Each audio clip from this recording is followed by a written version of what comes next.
Yuk, dukung UFIT TV dengan belanja di UFIT Store. www.ufitstore.com. Pemirsa sekalian yang semoga selalu dirahmati oleh Allah Subhanahu wa taala. Kita tahu bahwasanya makan sahur itu makan yang penuh berkah.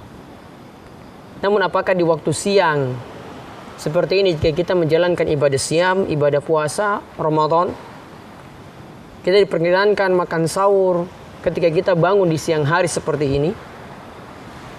Ingat bahwasanya ibadah siam adalah ibadah yang mulia, sehingga punya aturan-aturan dalam agama kita. Di antara aturannya diatur tentang batasan kita boleh makan di malam hari. Disebutkan dalam surat Al-Baqarah ayat 185, wa kulu washrabu hatta yatabayyana lakumul khaytul abyadu minal khaytil aswadi minal fajr. Tsumma atimus siyama ilal lail. Makan dan minumlah sampai terang bagi kalian benang putih, yaitu datang waktu siang, yaitu terbitnya waktu fajar, yaitu fajar subuh, dari sebelumnya gelap malam. Tsumma atimus siyama ilal lail. Kemudian sempurnakanlah puasa hingga malam hari. Apa yang bisa kita simpulkan dari ayat ini? Ayat ini menerangkan bahwasanya di waktu malam kita diperkenankan untuk makan. Dan batasannya adalah sampai terbit fajar shadiq, fajar subuh, waktu sholat subuh itu masuk. Maka saat azan subuh itu masuk, maka disitulah berhenti kita untuk makan. Sampai azan subuh berkumandang, maka sudah tidak boleh ada lagi aktivitas makan dan minum. Dan ingat, kebiasaan makan sahur ini memang juga bagusnya itu diakhirkan. Namun jangan sampai mendekati atau sampai azan subuh itu berkumandang. Karena kalau azan subuh berkumandang, maka aktivitas makan dan minum berdasarkan ayat ini kita simpulkan itu menjadi berakhir. Dan kalau kita lihat aktivitas makan sahur Nabi SAW biasanya mepet dengan waktu subuh. Pernah Anas dan Zaid ketika itu pernah makan sahur bersama Nabi SAW.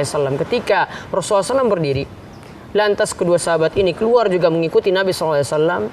Anas ditanya, "Wahai Anas, berapa lama kalian untuk makan sahur antara waktu azan subuh sampai pelaksanaan sholat subuh?" "Selesai kalian makan sahur sampai pelaksanaan sholat subuh."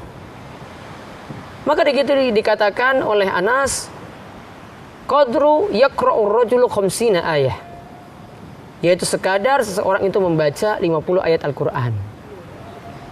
50 ayat Al-Quran kalau kita baca itu sekitar 10 atau 15 menit. Ini tadi jarak antara akhir makan sahur dengan pelaksanaan sholat subuh. Maka lihat, itu juga adalah waktu yang singkat antara akhir makan sahur dengan waktu sholat subuh tadi. Maka di sini menunjukkan bahwasanya kesimpulannya harus dipahami waktu kita menahan diri dari makan dan minum, yaitu waktu imsak itu sampai azan subuh. Sedangkan sebelumnya itu masih boleh diperkenankan untuk makan. Dan paling bagus memang kita mengakhirkan waktu makan sahur tadi.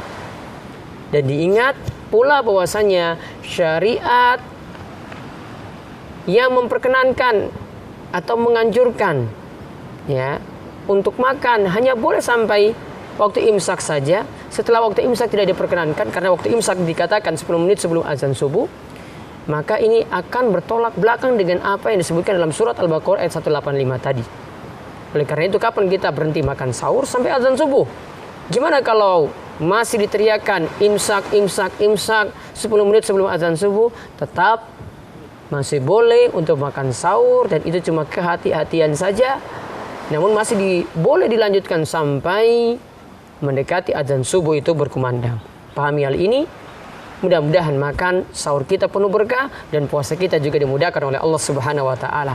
Demikian mudah-mudahan jadi ilmu yang bermanfaat. Wabillahi taufiq wal hidayah. Wassalamualaikum warahmatullahi wabarakatuh.